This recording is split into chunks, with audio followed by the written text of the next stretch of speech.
Hello guys, welcome to today's tutorial.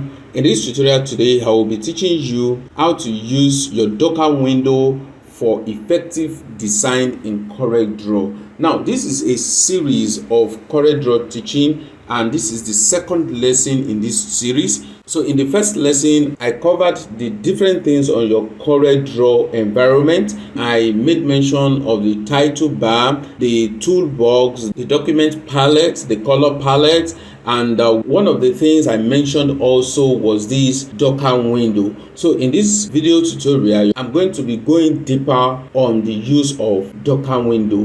Now, what is this Docker window? It is located by the right hand side in your CorelDRAW environment. Now I'm going to close this Docker window. This is the Docker window right here. So by default on the Docker window, you have the property, you have the hint, you have the object. By default, you have those three tabs. Now I'm going to close this Docker window in case you are not seeing it in your own CorelDRAW at the moment. So when you open your CorelDRAW and you are not seeing this Docker window, I want to teach you how to bring it back to your CorelDRAW environment. So let me just click here and close this Docker window. So as you can see, the Docker window is no more on my screen. So to bring back your Docker window, on the menu bar here, you come to window, and under window you will see Dockers. Okay, so under these Dockers, we have three tabs before we close the Docker window. So we have the properties, objects, and lastly we have the int. I'm going to add these three tabs back to the Docker window, and our Docker window is going to be displayed. But before that happens, you can see all the items here are what you can add to your Docker window. Okay, but let's add the three that are there by default, because those three are very useful and we need them. Okay, so we have properties. So I'm clicking on properties. Okay, so you can see right here that the property tab is active, and we are yet to add the int and the object. Now I may decide to go back to the window and click on the Dockers and click on object again. Then the object will be available for me on the Docker window. Now I can also click on this plus. Okay, so if we are seeing this property, you have object, and under it you have this plus sign. So I can click on it, and you can see this two tip that is coming up: add frequently used item or remove unused item. Okay, so if I click on this plus right here, I can add any tool that I want here. So let me add the hint back. So I'm going to click on the hint. Okay, so if I click on the hint, it is active. You can see it right here, but this window is not closing yet. If I want to add any other tool, I can add any other tool. So let me just add these two tools. Then I click outside that box. So you can see that we have properties, we have object, we have int, we have align and distribute, we have fit objects to path. But of course, for now, we don't need this align and distribute. We don't need this fit to path, but also you may need them. If you need them, you can also bring them to your Docker window. But for now, I'm going to close this fit object to path, and I'm going to close this align and distribute. But it is just to show you that on clicking this plus sign, there are so many things that you can add here. All right, so but for this tutorial, we are going to be working with properties, objects, and hints. Okay, so this is our Docker window, and I'm going to be using this picture on my screen to teach you some things. You can see this picture right here. If I click on the picture to select it, you can see I cannot select this picture. How did it happen? It happens through your Docker window. So if I'm trying to draw my query around it, I want to select this object, I cannot select, but I can only select these two objects here. You can see I can move them away from the work page. All right, now but if I click on this text, I cannot even move the text, I cannot move the images under here. So for instance, you are a tutor, you have people that you are tutoring under you, and maybe you want to give them assignment. You can actually use this method to give them assignment. You can create object and lock the object so that they will not be able to modify it. If you want them to create that same object, you just lock the objects that you have created and make them to create the same object that you have created. Okay, so let me just explain what has happened here. This and this that I cannot select, they are in a layer that is locked, and this one that can be selected, they are in another layer that is not locked, and that is possible with this Docker window. So you have to stay tuned to this tutorial. All right, so we come to our Docker window. So our Docker window is actually movable, so I can decide to move my Docker window to the right here. So as you can see, if you move to anywhere you are moving to, you will see this light gray color coming up. Then you can release it, then your Docker window will be fixed to where you want it to be. So as you can see now, my Docker window is just beside my toolbox right here. I've moved this from the right to the left, so it depends on you, and you can see that the 3 tabs are still very present on my Docker window. So if I want to return my Docker window, then I will move it again. Then when I have this gray light box coming up, I can release it. Then my Docker window will be fixed to the right. And also, if you are not comfortable having the 3 tabs together, maybe you want to see the 2 tabs beside each other at the same time, it is possible. You just click on the tab and move the tab. You can see the gray light box comes up again. Then you can release it, so you can see the int and the object, they are side by side in case you want to use both of them at the same time. And you can also decide to move one of the tab to the left if you like, and here you drop it, so you can see the int tab is to the left while the property tab and the object tabs are to the right. Okay, so let me return this tab to the right, because of course I just want it to be at the right here. All right, so I have the 3 tabs here on my Docker window. So the first tab I'm going to treat right here is the int tab. Okay, so if you are an absolute beginner, this int tab is very useful for you. And if you are an advanced user of CorelDRAW also, but you are just getting introduced to a newer version of CorelDRAW, maybe you have been using Corel X7 for a very long time, and this is the first time you are seeing Corel 2021, and you are seeing some tools for the first time, you can click on the tool. Then on your int tab, you can see what to do with that tool. Now let me practicalize that. So if I'm clicking on my rectangle tool now, if I click on it, you can see my int window has changed to the tool that I selected. Now if I click on ellipse tool, for instance, you can see that my int tab also changes to the tools that I've selected. So for instance, you are an absolute beginner in CorelDRAW, you are very new to CorelDRAW. Now if I click on this rectangle tool now, even if I don't know what that tool is, you can see at the top right here on the int tab, you can see rectangle tool. Then you can see the hint on how to use this rectangle tool. So you can see, to draw a rectangle, draw where you want to place it. Now let me use a new document to explain this better. Now I am selecting my rectangle tool, so it is giving me an hint to draw a rectangle. Drag where you want to place it. So if I want to place it on my work page now, so I need to click and drag.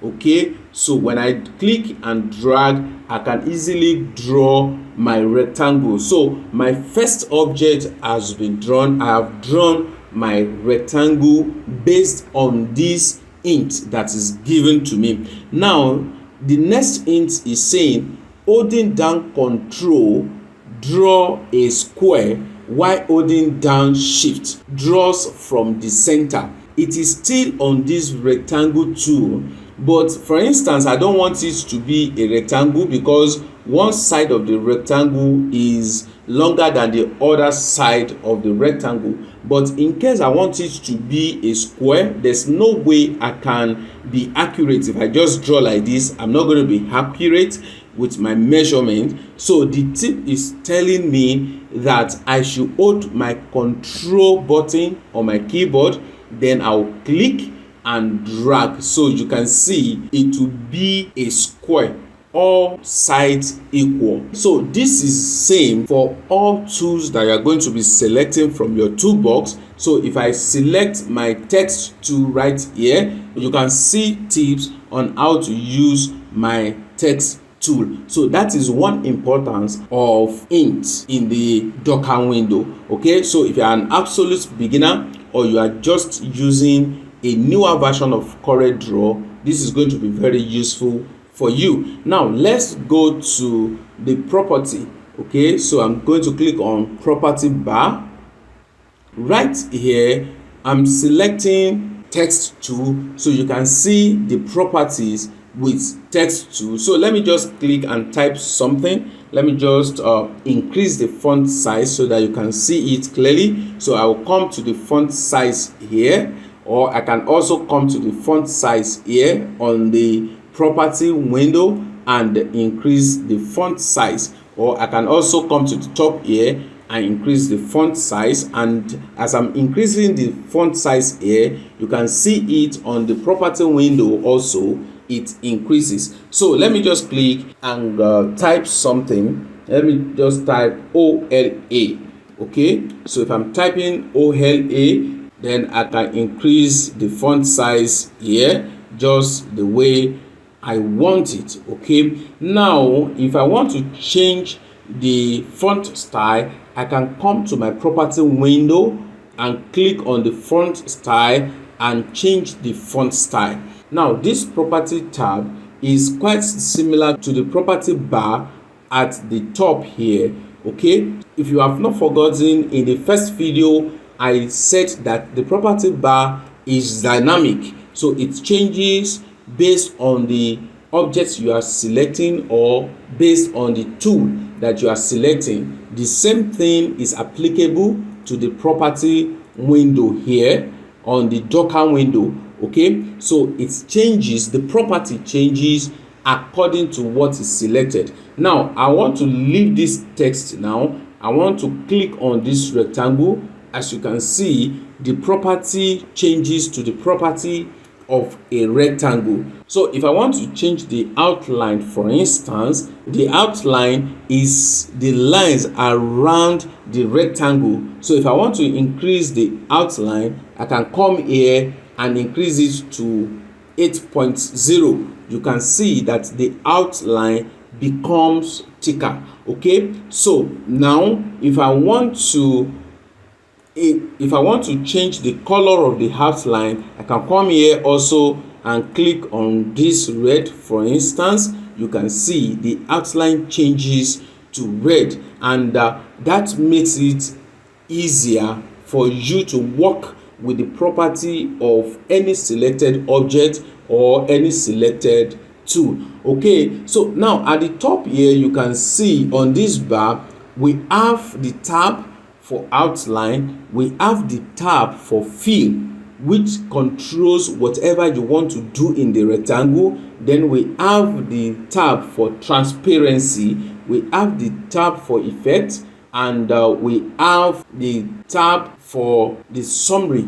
Okay, so let's work on these four icons: the outline, the fill, the transparency, and the effect. Okay, so if I click on the fill, for instance, I said that the fill is what is inside. So if I click on this uniform fill, you can see what is inside is uniform, meaning one part is not different from the other part. Now if I click on this fountain fill, you can see one part is one color and the other part is another color. Okay, so you can walk around, and I can also use pattern fill. Okay, so if I'm using pattern fill, you can see what is inside, and I can come here to change the pattern and change it to anything that I want. Okay, so that happens on the property window.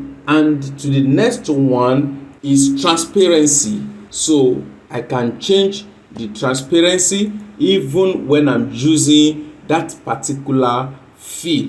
If I want it to be transparent, if I want it to be bold, if I want it to be bold 100%, then I can click on no transparency. It will not be transparent. Okay, then effect also, I can add effects to it if there's any available effect for this rectangle, but for now there's no available effect for this rectangle. Okay, so now let's go to the object, and you need to pay attention to this object matter. Now, like I said, in this image that I showed you earlier on, you can see all the images here you cannot select, but the images here you can select. How is that possible? It is through the help of layer, and you do that in your Docker window on the object tab. Now let us do that on our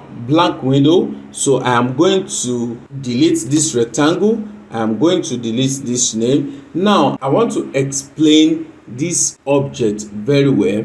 Now by default, you can see we have layer 1. So whatever design I want to do right now, until I create another layer, everything I'm going to be designing is going to be on layer 1. Okay, so if I come to this polygon tool, for instance, and draw, you can see under this layer 1 I now have polygon. So I can decide to right click on it and click on rename. So if I'm renaming, I can rename it to anything that is closer to my knowledge.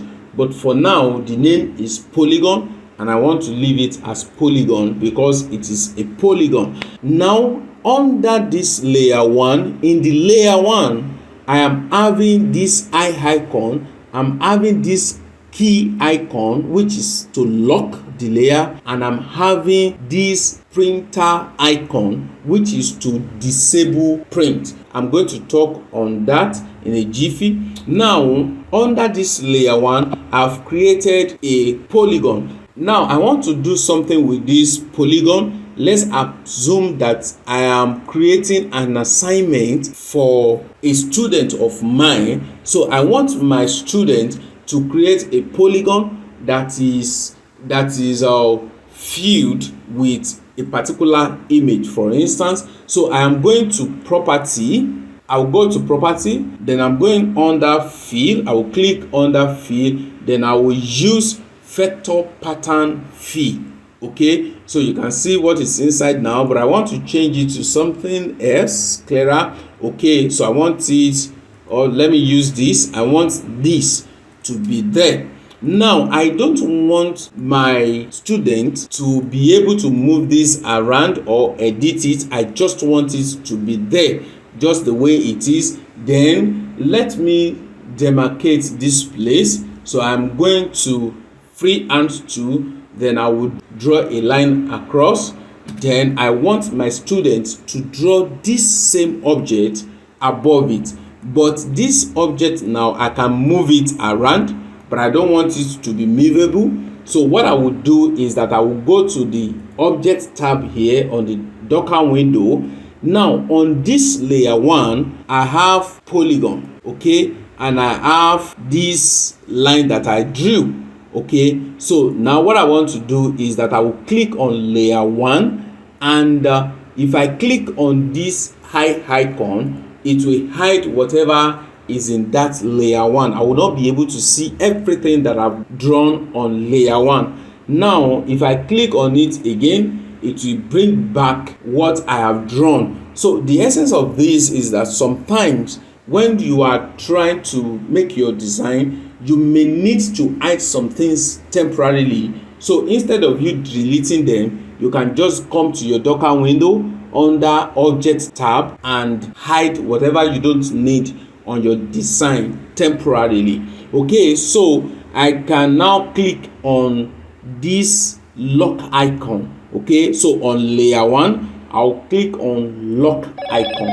Now if I come to this object now, this polygon, you can see no matter what I do, I will not be able to do anything. Now I'm still on layer 1, but I have locked the layer 1. Now let me choose my rectangle tool and try to draw something. You can see what is given to me is that operation cannot be completed. The active layer 1 is locked or invisible. So once you lock the layer, nothing can be done on that layer. You cannot edit what is there and you cannot add to what is there. Like I said, I am trying to create a tutorial exercise for a student of mine. So this is what I want my students to do. Now I want to add an editable object to the top part. I have divided it.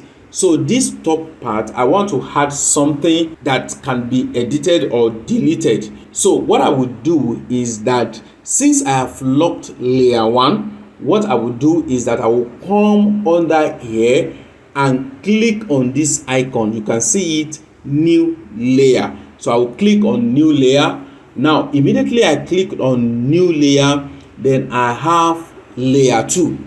So I'm going to click on layer 2 here, so I can actually add anything under this layer. So let me use my ellipse tool and draw a circle here. Okay, so you can see that my ellipse is drawn under layer 2. You can see it. Now if I click on pick tool, then I can move this circle around the way I want, because the layer where this circle is not locked, but this polygon is not movable and I cannot add anything to this layer. So if I come here and select layer 1, of course I will not be able to move anything in this layer 1. If I want to draw anything, I cannot draw anything there. But if I want to add any object, I can come to layer 2 and add any object of my choice. Now I can also decide that I don't want what is on layer 1 to be printed. For instance, I want to print. Now let me go to my file and click on print. Okay, then I'll click on print preview. So as you can see, both the circle and the polygon are up for printing. So let me close this window now. So if I come to layer 1 for instance and click on this printer icon, then this layer will be disabled for printing. So if I click on it, I have disabled printing for layer 1. Then if I go back to my file menu and click on print, then let me preview the print. You can see that the polygon is not printable. It is only the circle that is printable. Why? Because I have made this layer 1 not printable.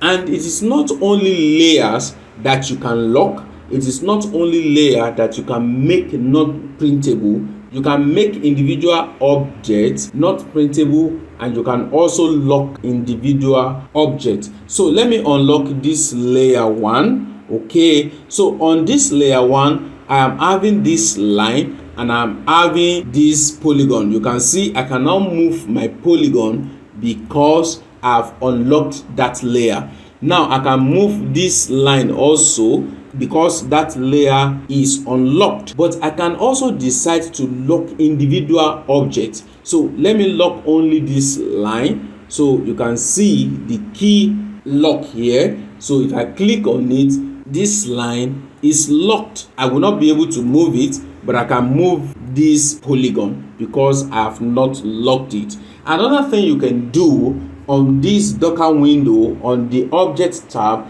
is that you can select many objects together. So let me unlock this object. So if I click on this object, then I can hold my control button on my keyboard and click on the next object. So you can see on my workspace now, the two objects are selected together. Then I can right click and click on group. So if I click on group, you can see even if I click outside of it, by the time I'm coming back to click any of the objects, the two objects will be selected. You can see the two objects will be selected. Now if I go back and right click on the grouped objects, you can see group of two objects. Now if I click on this arrow, I will see the two objects that are grouped together.